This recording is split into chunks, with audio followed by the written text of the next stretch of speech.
the incredible, the fantastic. Ladies and gentlemen, come one and come all to a film you've never seen before. But remember, folks, no refunds. Hello and welcome to No Refunds, the podcast where we watch bad movies so you don't have to. A ColdNorth production.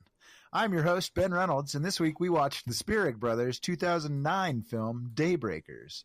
There's a little question about that because in multiple places I kept seeing 2009, but the film was actually released on January 8th, 2010. So we're going to go with 2010. Joining me this time, we have the tenacious Tim Miller. Why, hello there. And Patrick, the Law Morris. Welcome, welcome, welcome. Check out everything we have going on over at ColdNorthPro.com. And if you like what you hear, leave us a rating and review wherever you found our podcast. What a great website. And now, Daybreakers.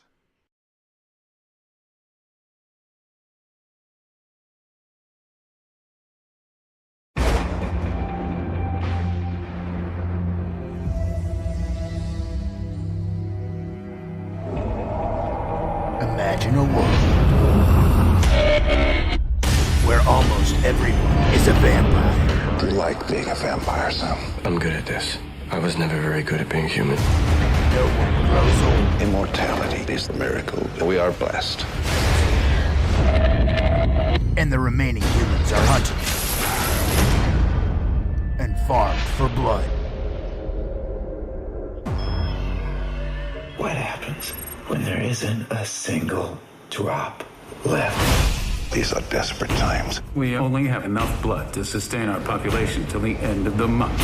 We're talking about the extinction of the human race. If a blood substitute is not found immediately, this will happen to all of us. This substitute would replace our need for a human supply. There will always be those who are willing to pay extra for the real thing.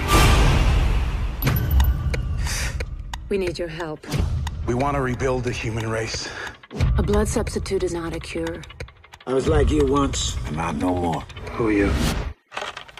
We're the folks with the crossbows. That last breath of humanity will vanish as soon as the blood does. I found a cure. I can change you back. What's the cure? I didn't could kill you. I'm already dead. Doesn't hurt me. Can anyone hear me? Wanna feel how it feels. They found us. They're everywhere. You wanna know that it doesn't hurt me. If I only could make a deal with God, get him to swap our place out. Be running up that road, be running up that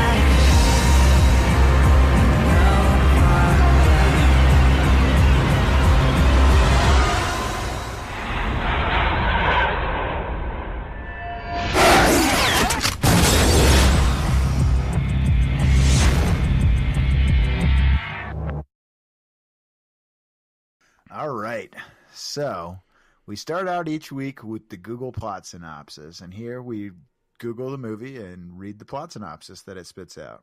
So here we go for Daybreakers. 10 years after a plague turns most of the world's population into vampires, a critical blood shortage causes panic and gruesome mutations among the reanimated. Edward, a vampire hematologist, tries to... Throwing vampire hematologist as a phrase is just a fucking weird. Like, Edward, a vampire garbage man. All right, let's back to the plot synopsis. Edward, a vampire hematologist, tries to develop a blood substitute when he meets Lionel and Audrey, two fugitive humans who claim to have a possible cure. Edward casts his lot with them in the hope of perfecting the cure before it's too late. Is this an accurate plot summary? Yeah. I feel like it was... I understand why, because it would have caused some major confusion, but I really wish they had called Elvis instead of Lionel. Yeah, well, but it was also kind of confusing that he kept referring to himself as Elvis. Well, can you imagine that Google plot synopsis for like someone who hasn't seen the movie, though? Yeah. Like, he meets up with Elvis and Audrey. Like, what the... Well, and that's so then like, do they call the senators and stuff a vampire senator? Like, Oh, that's true. why couldn't they just say Edward, a hematologist? Yeah, Because he's a vampire. I mean, it's all okay. This is more of a semantics question for vampires, but if you're a hematologist and you're a vampire, is your profession a fetish? I mean, it's kind of just like it's almost like being a chef, kind of. Ah, so he's the Gordon guess. Ramsay of the vampire world. I guess in some ways, but okay. So I didn't really think about this, and now I'm kind of coming back to it, and I'm finding it a little more problematic. Why the fuck is he a hematologist if he doesn't use any hematology for the cure? Like, ultimately, the cure has absolutely nothing to do with hematology. But he also did just sort of stumble into the cure. Well, Elvis stumbled into the cure, and more like flew headfirst into the cure. Just dove right in. But yeah, so it just happens to be that the cure had nothing to do with hematology, and that I don't know. And I mean, I guess they wanted him so that then he has because if he's not a hematologist, then you don't get the conflict with Sam Neill, whose character's name was Brommer or something like that. Yeah. Charles Bromley.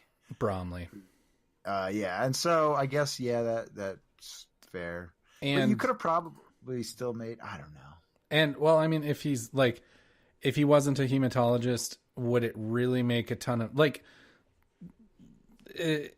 him being a hematologist does make a lot of logical sense for the movie because he's like trying to create a cure.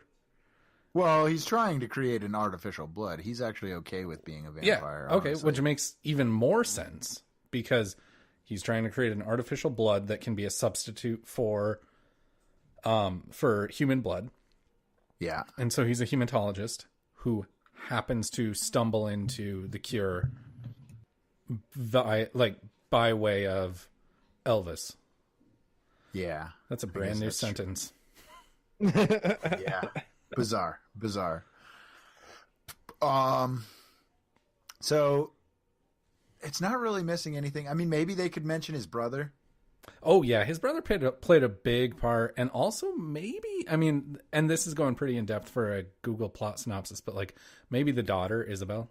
I feel like she played a pretty significant role in the movie. You mean Alison Bromley? Yeah, Isabel Lucas is the actor. That's right. Actress. Yeah, or actor. I guess you call them now. Equality. Yeah. Yeah. That's. I think that one is kind of that. She would be a little less necessary than Frankie. Yeah, Frankie Dalton, Michael Dorman.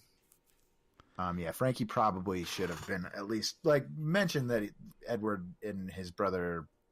I guess they're estranged though, but the whole they didn't do a very good job of making them seem estranged because he just shows up and his brother's at his house, and I get that they talk about how he hasn't seen him in a long time, but they just go back into just I don't know, and I guess that's how you are with your siblings. But also not really. I'm not even estranged from my sisters, and I wouldn't just show up in their house when they're not home, and I haven't seen them in months. Yeah, but well, no, I guess not that specifically, but it's the way that the conversation with them didn't feel particularly estranged. Oh yeah, I guess that's true. But I mean, me and my sister haven't seen each other for months, and we'll start talking, and it just we fall back into when you spend your whole life with someone. Talk. Yeah, so I guess that's I don't know, maybe yeah. But it's also weird. I don't know that they necessarily needed to make him be an estranged younger brother. It didn't really. I guess that way Frankie doesn't realize that Edward is not drinking blood, and that his ears are starting to get pointy. Maybe, I don't know. Yeah, it seems like a small nit to pick. Yeah, that's a good point. All right, well, So for each film we go through, we'll revisit these 6 questions to lead our discussion. And the first question that we start out with each week is, how bad was it? Tim, what did you think? Honestly, I didn't think it was that bad. It's definitely in the upper half of the movies that we've watched so far, in my opinion. Patrick? I totally agree. Like, I was watching it and I was like, yeah, this isn't like, it's not good, but like, it's not bad. It was kind of a unique take on a vampire movie, which this was 2010. And so it's like, this is kind of, as it was on the early side of the bell curve, but like vampire movies definitely went through this popularity spike. Oh no, man! This is in the middle of the Twilight Age. Yeah, and so it's like I feel like it's actually it's benefited by the fact that we're out of the Twilight Age and we're now watching it and we're like, it's like I'm not so fucking exhausted by vampires at this point. Whereas in 2010, I did not need another vampire movie. Yeah, and so I mean but I feel like it's just a very unique take on vampire movies in general, because even vampire movies that I like Blade and Blade 2 and Blade 3 and other vampire it's called movies. Trinity. Yeah, it's true. But even like vampire movies that I like, they all kind of follow a very typical path.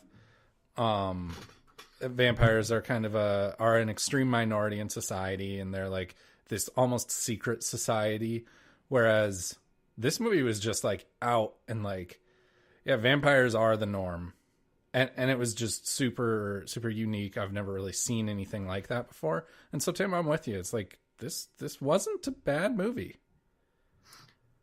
Yeah, so like at the end of my notes, I always just write down I write down the questions and I try and answer them briefly. And so for this one, I briefly wrote, better than recent weeks, but not very good at all. Yeah. I mean, it's not hard to beat the past 2 weeks that we've watched. Yeah. Let's be real here. Troll 2 and Gamer. Tim, that's the understatement of the century. So maybe the answer to our first question is the best one we've watched since Transformers: The Last Night. Yeah, it's not as good as Transformers: The Last Night, but it's not. It was horrible. a breath of fresh air. Yeah. So yeah, no, definitely was a breath of fresh air compared to Gamer. Like Gamer was so bad. I did make some notes that some of the gore was like over the top. Like there was. Some of the gore was just actually. I made a note about that, and I have to ask you, what is with picking movies with like with people being naked? That's just uncomfortable. Like I'm not enjoying any of it. It's not intentional. Ben started this podcast, and his whole goal is to just make Tim uncomfortable with gratuitous nudity in bad movies. Exactly. It's all just a joke, Tim. But Bastards. Tim, you said breath of fresh air, and that kind of sparked something. I totally agree. It's a breath of fresh air, and I think that, and this is more like for our benefit, but like I think that that's important in making this podcast, is to come up for air every now and then with a movie that's like, yeah, this isn't terrible. Because I know I've mentioned it before of like, why am I doing this to myself when I sit down and watch these movies?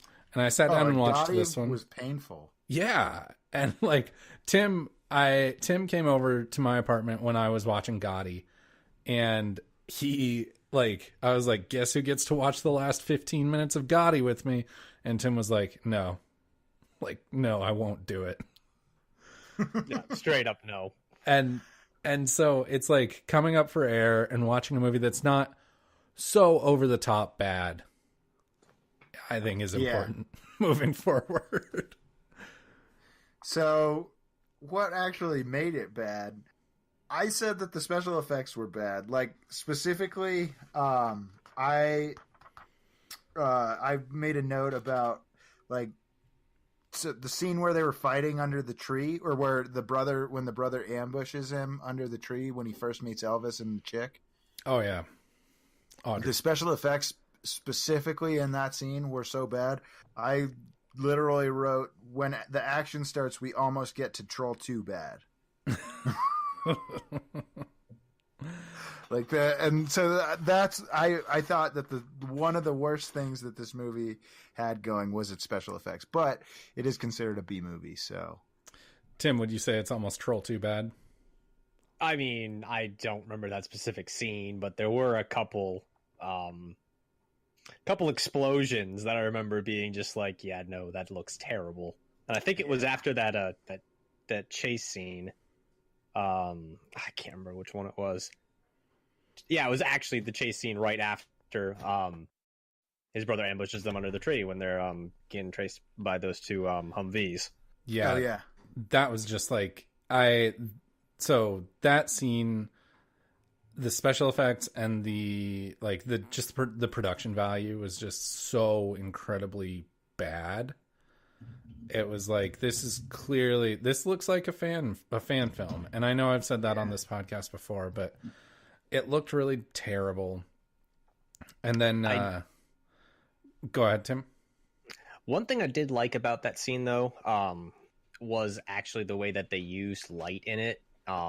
Because like Ed just couldn't be in the light, and there were just bullet holes coming through the back of the car, and they were affecting him. And I actually liked that part of it, but everything else was kind of like, could do without. Yeah, no, that was cool. Actually, I do remember thinking that was cool. Yeah, it was really cool that it, like, a consumer grade car didn't have bulletproof glass. Yeah, well, I mean, obviously it wouldn't. No, but like, yeah. Cars in movies usually do. Like, yeah, I see that's fair. Yeah, like very that car was very specifically not wearing plot armor. Yeah. Neither was the Mustang. May it rest in peace. So another thing that I thought was really cheap, there was like a second cure where, like, if they drank cured blood, they got cured. I thought that was really cheesy, like, and just dumb. Oh yeah, that was a bit of a cop out. It's just like, that's exactly you made it too easy. That's exactly what it was a cop out.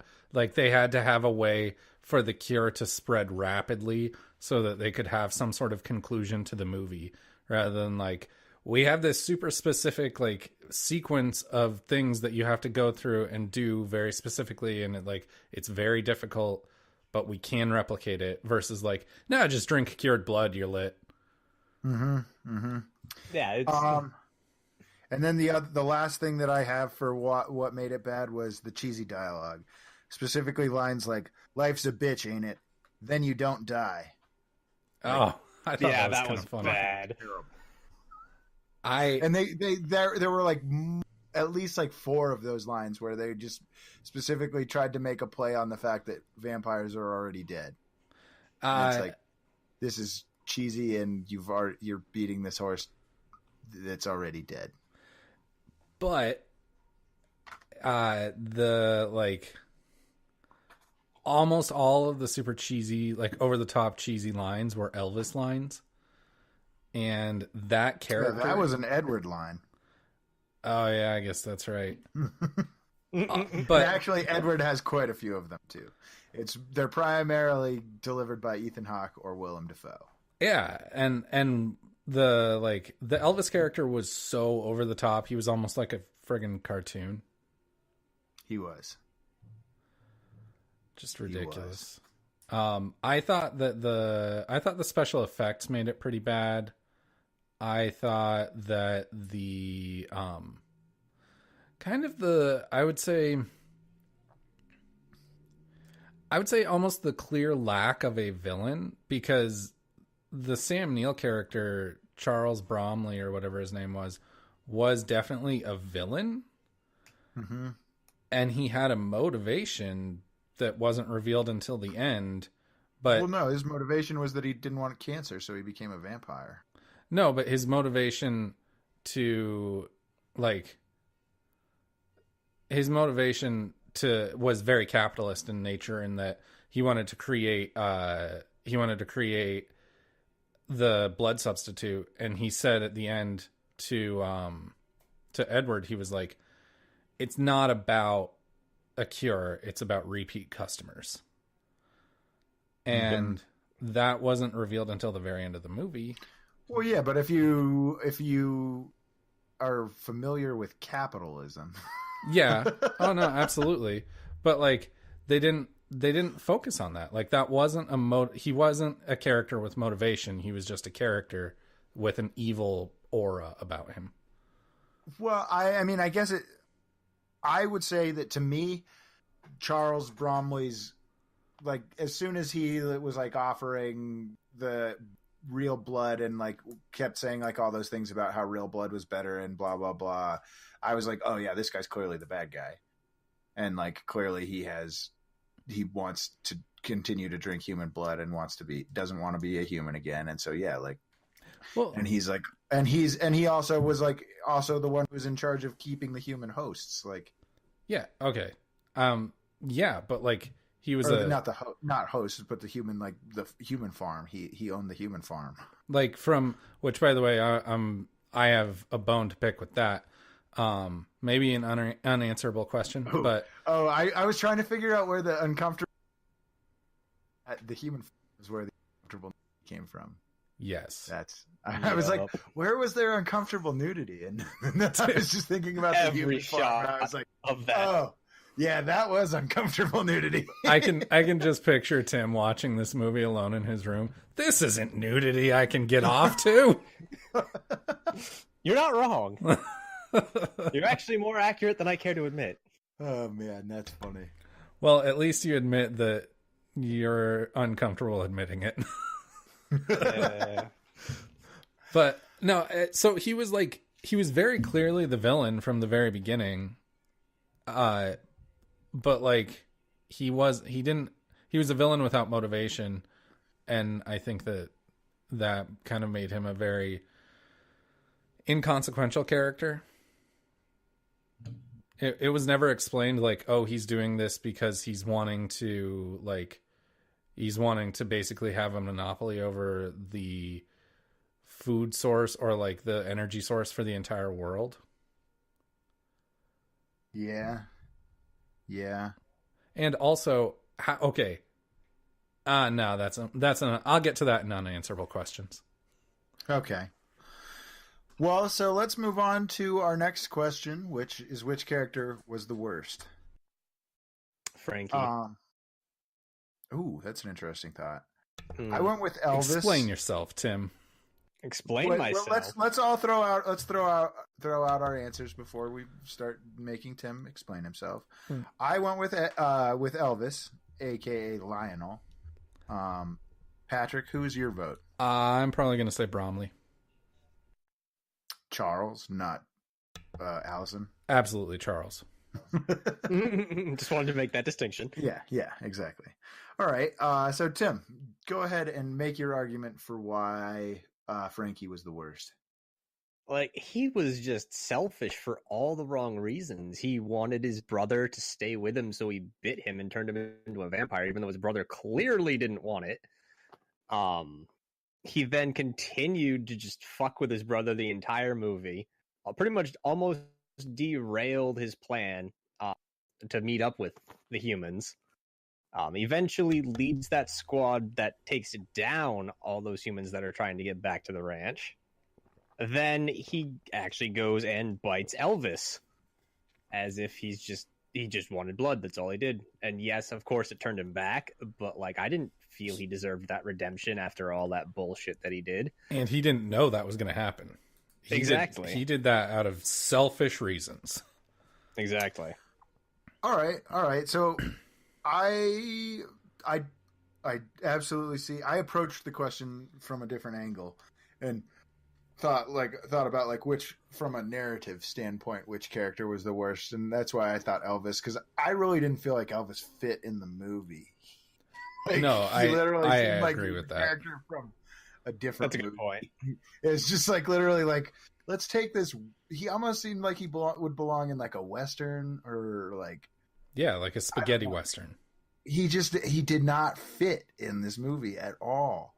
And so that's, I guess, really what my real reason for Lionel Elvis Cormack being the worst was. So Tim, I I agree with you that Frankie was a dick, but I don't think that makes him the worst character because, like, villains, and Frankie was to an extent a villain, can make for some of the best characters. I mean, Heath Ledger's Joker is the best character of that movie. Of The Dark Knight. Yeah, of The Dark Knight. Heath Ledger's Joker actually has a small cameo in Daybreakers and best character of the movie. Rest in peace. Came back from the dead. Well, it is called Daybreakers, so. Yeah, he just was a vampire. Rest in peace. Little did we know he's actually still alive. Well, he's not alive per se, but he's a vampire and still around today. We just need to expose him to some sunlight, wrap him in a wet towel.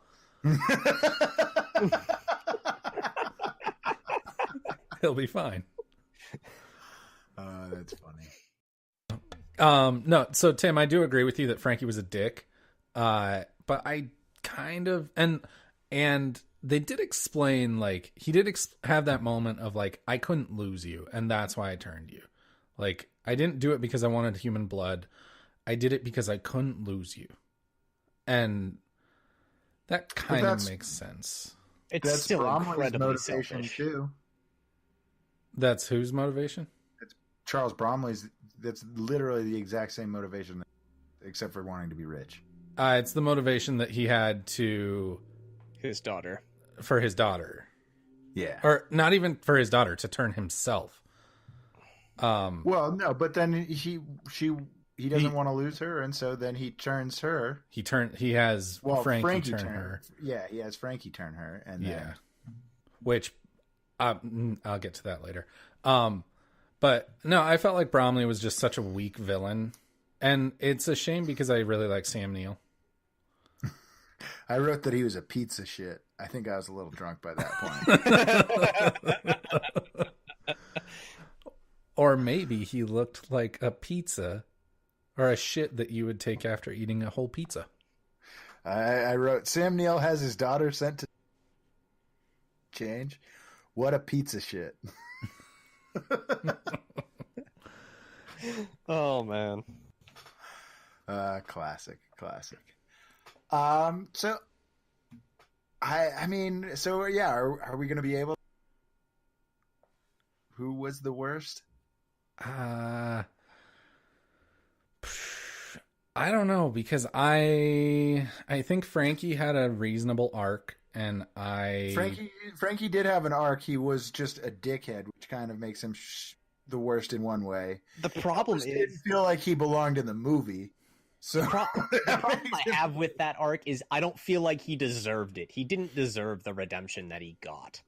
He didn't earn it. Yeah, no, that's definitely true. He did not earn any redemption. But yeah, he doesn't drive off with him at the end, so we really don't know what happened to Frankie. Oh, Frankie did. He's dead. He got ripped apart. Yeah, he got ripped apart with Sam Neill. So he didn't really get any redemption. I mean, he did it to sacrifice himself to save them. Yeah, that's kind of the ultimate, like, I realize that I'm not worthy of redemption, and this is the only thing that I can do to be worthy kind of situations. Yeah. And even then he still doesn't pull it up. Yeah. Well, I don't know. Bromley, like, I don't think I can agree on Bromley. I've got to go with or Frankie. I mean, excuse me. Who did you say? You got to go with who? Either Elvis/Lionel or Frankie. All right, Tim. I think the movie doesn't function Bromley really. Tim, pick two, and we'll see who the tiebreaker is. Or should I say the daybreaker? I'm shaking my head right now, but you can't even see it. You're welcome. Yeah, thanks. I'm gonna have to go with Frankie, and actually, my second pick is gonna be Bromley. We're in a stalemate. Yeah, I hate to say it, but yeah. Yeah, this is the first time we cannot come to a consensus on who is the worst character. So what I'm going to tell you guys is that either the worst character was either Frankie Dalton Charles Bromley or Lionel Elvis Cormack. They're all pretty terrible characters. You decide. I got an idea. Let's go with an outside the box choice, and let's all agree that it was Jarvis. I don't know, man. Christopher Caruso, the Edward's coworker. Oh yeah, what a dick! I'm in on that. Yeah, I'm okay with that one. All right. Fuck Christopher. Yeah, exactly. All right, so best, I kind of think this one's going to be pretty easy because it's Edward, right? Yeah, that's my pick. It's Ethan Hawke. Oh my god, it's Ethan Hawke. Okay, I love Ethan Hawke. I'm actually a really big Ethan Hawke fan. I think one of the worst, going off on a little tangent about Ethan Hawke, one of the worst parts about this movie was that he had yellow eyes yellow CGI eyes for half the movie, because Ethan Hawke is such a good actor and he does so much acting with his eyes they made him CGI yellow, and he couldn't emote through his eyes. And so they neutered his acting for half of this movie. That being said, I'm going to say that the best character was Alison Bromley, because she was such a fucking badass. She was so against getting turned and she had moral reasons for it. And then when it was forced upon her, she was just fuck this. You don't get what you want. And she just started feeding on herself. And she's driven to feed on herself because she's a vampire. No. I mean, they all started feeding on themselves. That's why that's why the subsiders became a thing. But she it was almost immediate. It was, at least my perception of the time she spent alone, it was almost immediate that she started feeding on herself, and she was I'm just going to kill myself. I can't agree with you that she was definitely not better than Edward, because Edward actually was an interesting character, had an interesting character arc, and we got to see it all the way through. All right, you know what, Ben? Fuck you. The best character was Elvis. Now you're just saying that because you're mad. Because right? Yep. Because you ripped your argument to shreds in seconds. Nope, it was Elvis. Okay. I mean, he did have a cool Trans Am at the end. Oh yeah, badass. That was pretty sweet. Chevy Bel Air that he rolling in early on. Ooh. So we're all in a consensus that it was Elvis. I don't still know. I think we're going Edward. Edward was pretty cool. Edward was a character that had a journey. Now that I'm thinking back to the Twilight or Twilight Age, I'm fuck, they should have picked a different first name than Edward. I didn't make that connection until we were I literally talking. didn't until we were talking about this, and we kept calling him Edward, and I was like, they did that on purpose. Yeah. I mean, it almost seems like they must have, yeah. They had to have tried to capitalize on it. Do you think it was them poking fun at the Twilight movies? I don't know. I think it was more of them being hey, if we mention Edward, they might think it's part of Twilight and they'll come see it. Well, in that case, they should have made him sparkle. Probably. I mean, he did a little bit, but he was on fire for most of it. Well, just cold towel, wet towel. Wet towel. You just gotta have basically a girlfriend. Yeah, just a wet blanket. Oof. All right. So let's move on to our next question. Was it so bad it was good? No, I think it was just okay. Yeah. I think that's I don't think it reached levels of bad to loop around to get to good. Yeah, exactly. No, I wouldn't even call it bad. Yeah, it was definitely a B movie, but not a bad B movie. But all right, so the last question: would it have been better as a Netflix/HBO series? Possibly. Yeah, this is one that because there could be world building, and this is also one where I didn't feel like at the end of it I was not oh, thank God this is over. Yeah, I wanted more. Actually. If I feel oh, thank God this is over, I'm then I'm usually wow, that definitely could not have been a fucking Netflix or HBO series. But if I'm oh, all right, I could see this being in it because in my unanswerable questions I will definitely drop some questions that I have about the expanded universe of this world. Well, and you mentioned world building. I think that is the reason that this would be all right as a Netflix or HBO series, because like the world was, like I said at the beginning, it was so interesting. Like it was a really, really different take on like the entire genre of vampires. No, because like Blade vampires are kind of, well, they're not like in global control, but they're prominent. Yeah, they're prominent and they're in control, but they're still underground. Yeah, they're still hidden. Is like the only thing where I've ever seen where vampires like have full on taken over. They like turn the tables, and vampires are the norm, and humans are the ones being hunted. Exactly. Which was really cool. Yeah. Agreed. And right, Chrysler. Chrysler? Yeah, Chrysler had some product placement there with that 300. Well, and then they were also using well, no, that's GM. I mean, I guess that's not a whole lot of product placement really though. No. Because maybe the movie all the other cars were like classic cars or anything and stuff like that. So, yep. All right. Well, so let's move on to unanswerable questions, and the first one I have is gonna. I bet you guys will maybe even not remember this, but what did the little girl in the very first scene have to do with anything? I mean, I think I feel like she was there to prove that not everyone was happy with the change, and she didn't want to live with it anymore. Because she had been perpetually 10 or whatever. Well, yeah, and so 10 years. I literally wrote that like little girl vampire killed herself because she couldn't grow up. But then that didn't factor into any of it ever. They didn't even talk about her. They just literally burned up that little girl and then never talked about her again. And it was to set the mood. Yeah, I think that's kind of what it was. Like full disclosure, I was getting food ready while this scene was playing, so I wasn't engaged.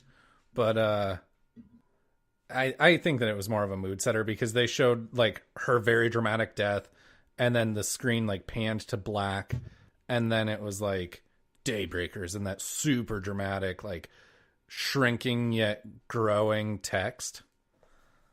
Yeah. Yeah, and then we get to see Ethan Hawke's suit without Ethan Hawke in it. Yeah. When he looks in the mirror. Yeah, that was pretty cool. It looked very silly. So then my next one is, was there like a war when the vampires took over? Yeah, that's a kind of a good question, because like the way they make it seem is just like it was an epidemic that spread, but then people just became okay with it instead of like... Yeah, and like trying to like stop the vampires or anything, or quarantining them or any of that stuff. You would think there would be a larger percentage of people that would be opposed to turning into vampires. Yeah. To dying. Yeah. Yeah. I mean, and I guess that's maybe why Netflix, get at us. We'll start writing the Daybreakers TV show. We'll help and cast Ethan Hawke for us, baby. Hell yeah. So then my next one is, could they not get Famke Janssen? So they used the Australian version of her?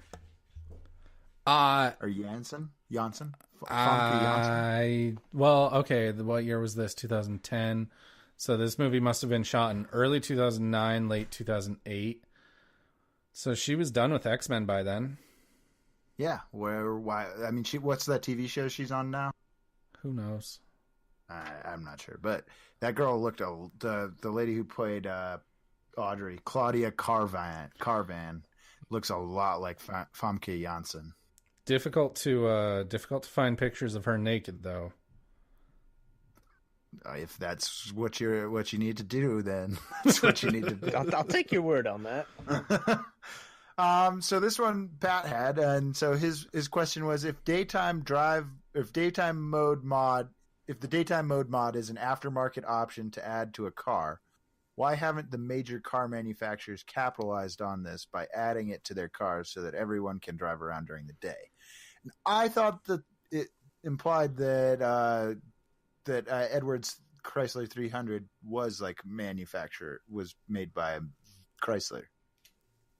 Yeah, that's what I thought too. I thought like the mods were essentially just like when it first started for people to convert. Like, their and that's like Willem Dafoe says that he was one of the first mechanics who started doing it.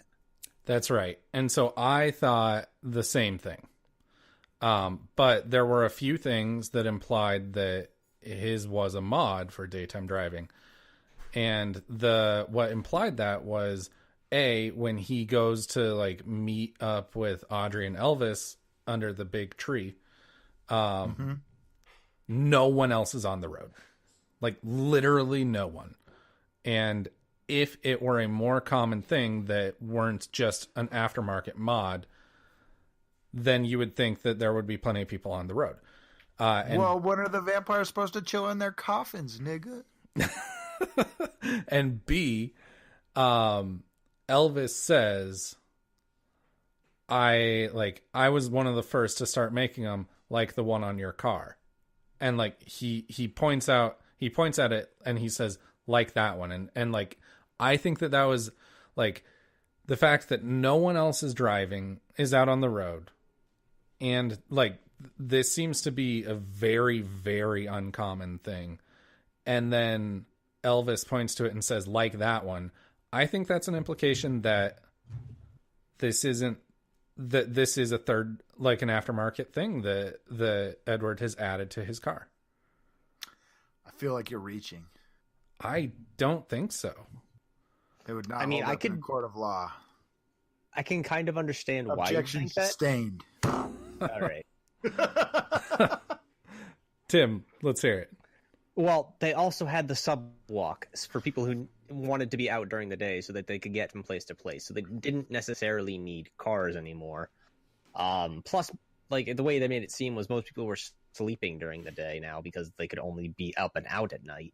So it's not that surprising not to see so many cars on the road during the day. Like Pat, how many cars do you see on the road at night? And if everyone was up at night, and would you want to go meet somebody in secret at night? No. Okay. So I understand what you guys are saying. They kind of flipped the times to accommodate everyone being a vampire. But my counter argument to that is I live in a pretty small city.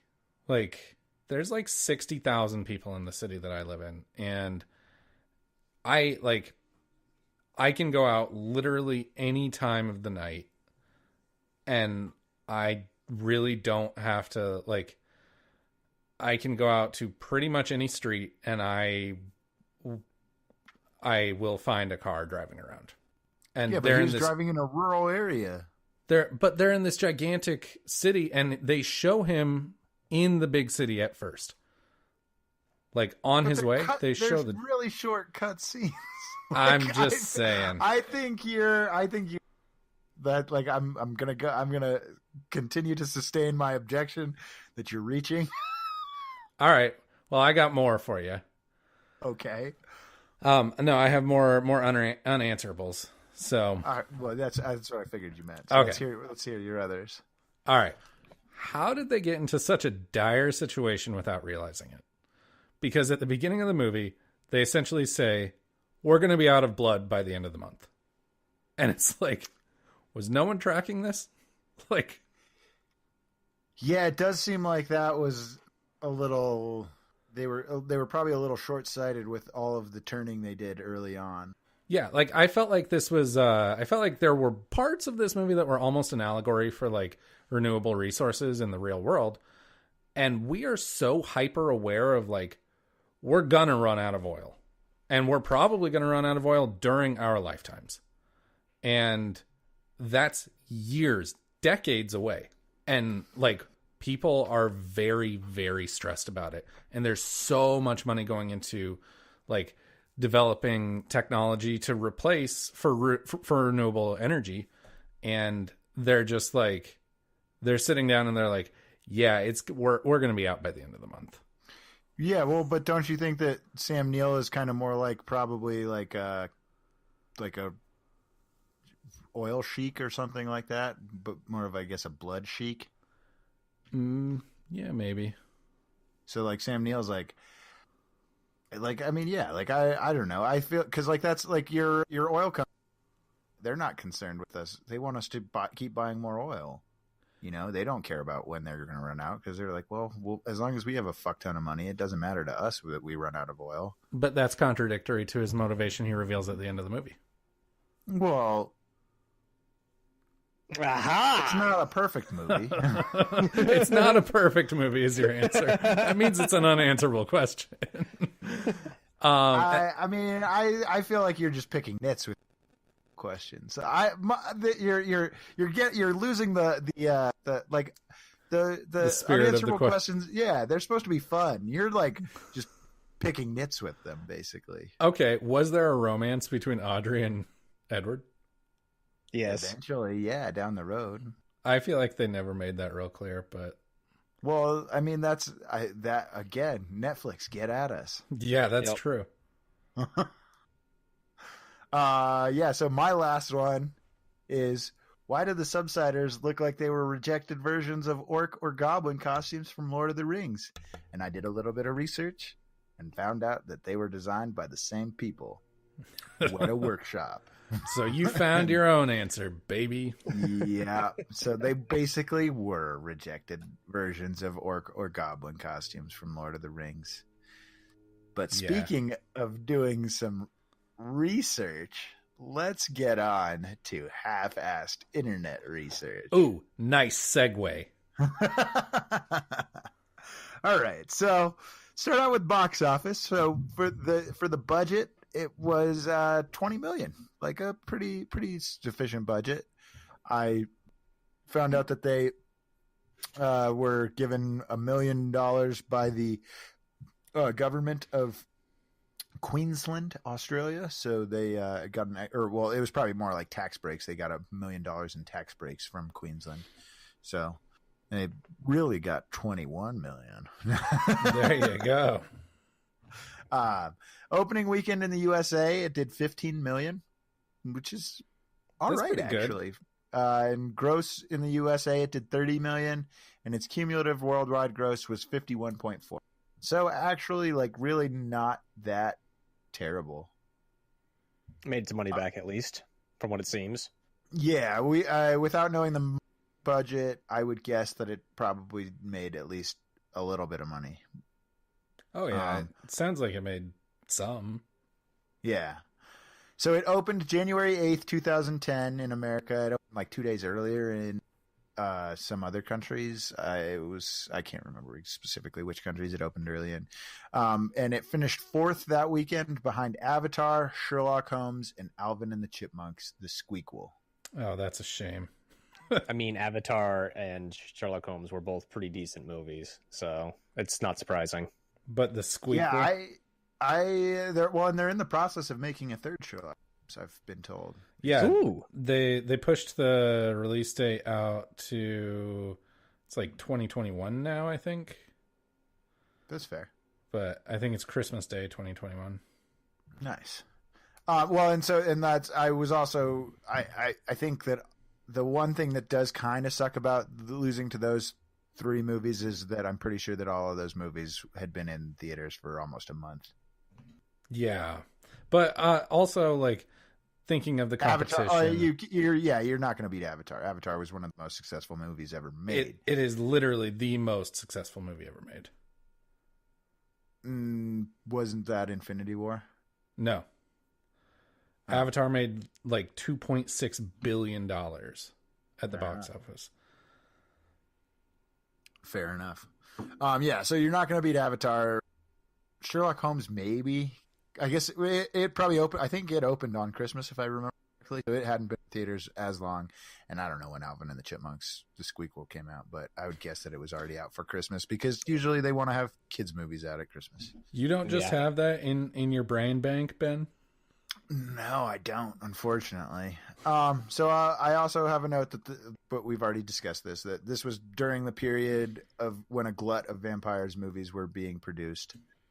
And this was AKA the Twilight Zone.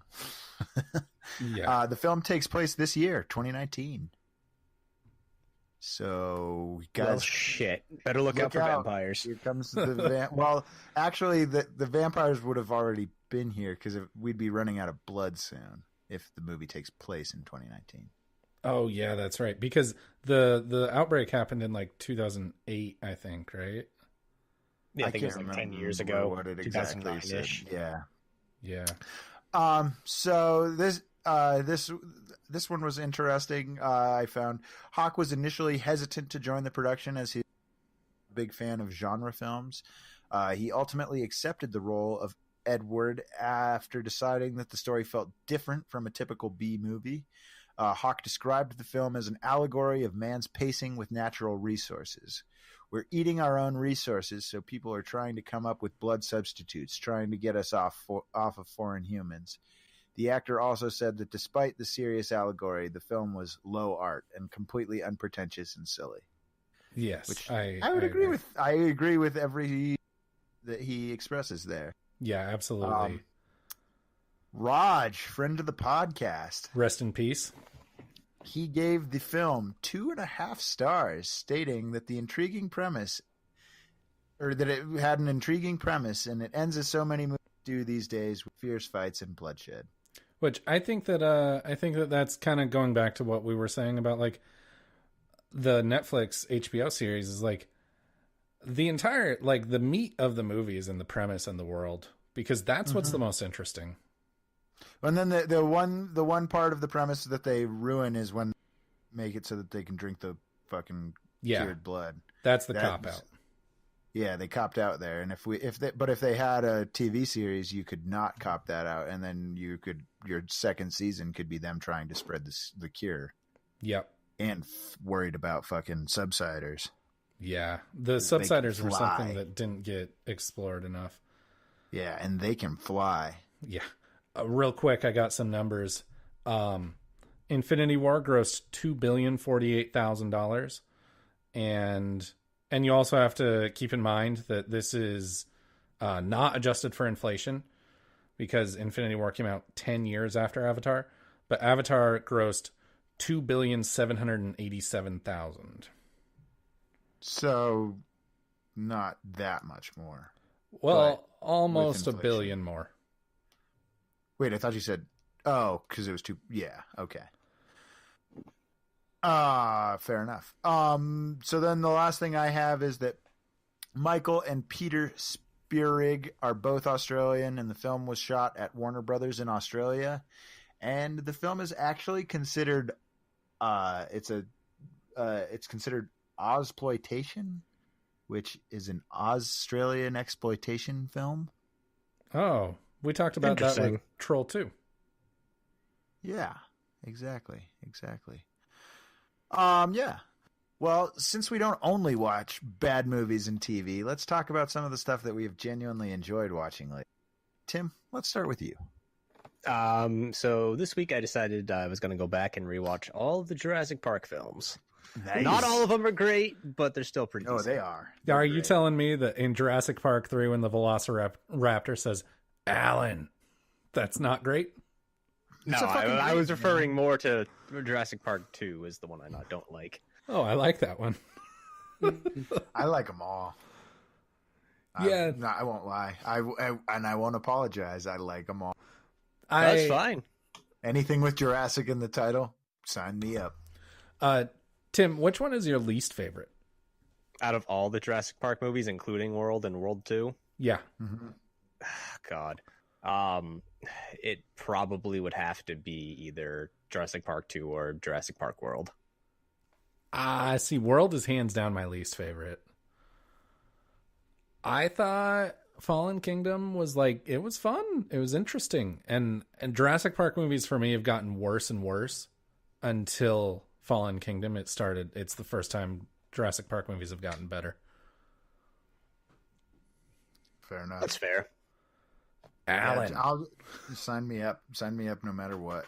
Yeah, Ben went and saw Jurassic World after Jurassic World is the movie that made me literally laugh in theaters at how bad it was. And like we were getting up and leaving and I just looked at my friend and I was like, I guess I just don't like movies anymore. And that was the straw that broke the camel's back. And then Ben goes and sees it and he was like, I thought it was great. Like Ben just shamelessly loves those movies. It's got dinosaurs. Can't go wrong. Just fucking dinosaurs, man. Yeah. Pat, what about you? What have you been watching? So I watched WrestleMania 35 and it was awesome. Awesome. Yeah. I came to play. No, it was a really good WrestleMania. It wasn't like a lot of people I think are overhyping it, and that's natural when we have a good WrestleMania, is to say like, oh, it was one of the best ever. And I don't think it was that, but it was a really good one. There were a lot of really good matches. I beat Tim in the predictions game by 1 point. Still, a win's a win. Yeah. I'm gonna throw a little shout out to next week. It doesn't matter if you win by an inch or if you win by a mile. Winning is winning. I was hoping you would take that, Ben. I was hoping you would take that opportunity. But WrestleMania was really good. It was like, and it was really refreshing because this was Mania 35. Mania 34 was really weird and not satisfactory at all. Mania 33 sucked. Yeah, that was my first Mania. I was not happy with it.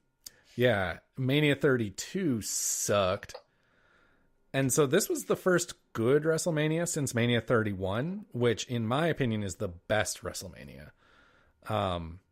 And we had some really cool matches. The women main evented for the first time ever, which was cool. We saw Seth Rollins beat Brock Lesnar, which was awesome. How about Kofi? Yeah, I was about to say this sounds really stupid, but I actually cried when Kofi won. Like that was they told that story really well to the point that I haven't even been watching, and I was so invested in that, and they put on such a good match that like there were a few tears when Kofi won. I was like, wow, that was a really, really well told story. Kofi Kingston was part of New Day. You rudely ignored my text where I asked you that, right? Yeah, Kofi has always been a part of New Day. And, yeah, that's what I thought. And he still is. Okay, you rudely ignored. Yeah, I'm the worst. He is. Truly. Well, me personally, I have been watching the new season of Barry on HBO, and fuck, that show is so good. Is that the one with Bill Hader?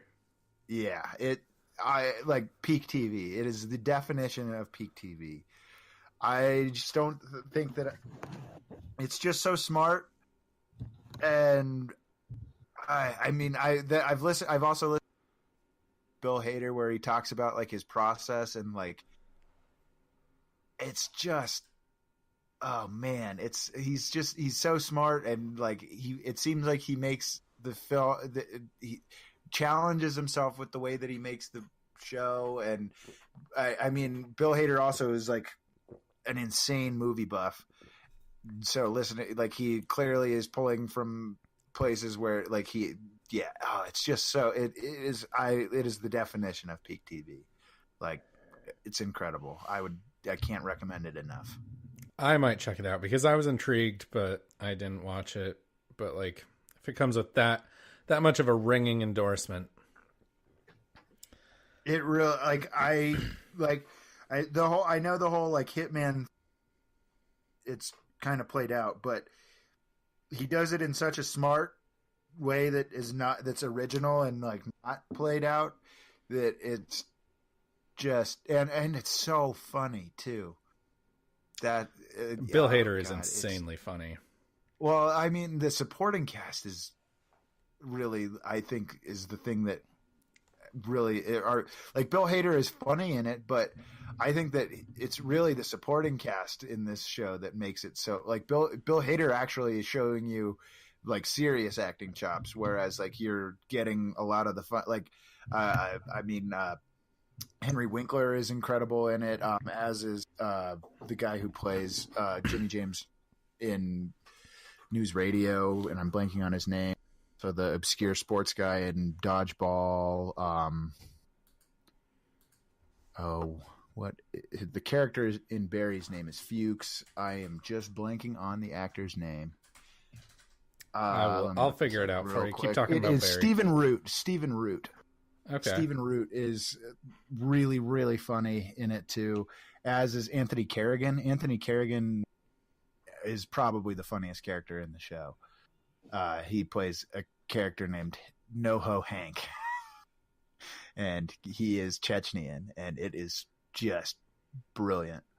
So funny. All right, I'll check that out. Definitely do. I'd be obliged to, but Game of Thrones starts Sunday, so that's pretty much where my attention's going to be. Oh, I mean, my attention will definitely be. I will absolutely continue to watch the new season of Veep and the new season of Barry because they're both great. They're both really damn good. Well, yeah. So that wraps up this week's discussion of Daybreakers. Space on the name. The name of the film. We watched a movie? We watched a movie? Don't forget to check out our incredible website, ColdNorthPro.com, where you can see everything we do in one place. What a great website. So great. Listen to Jesus Christ. Listen to us weekly on our other podcast that's about gaming called Hard Reset.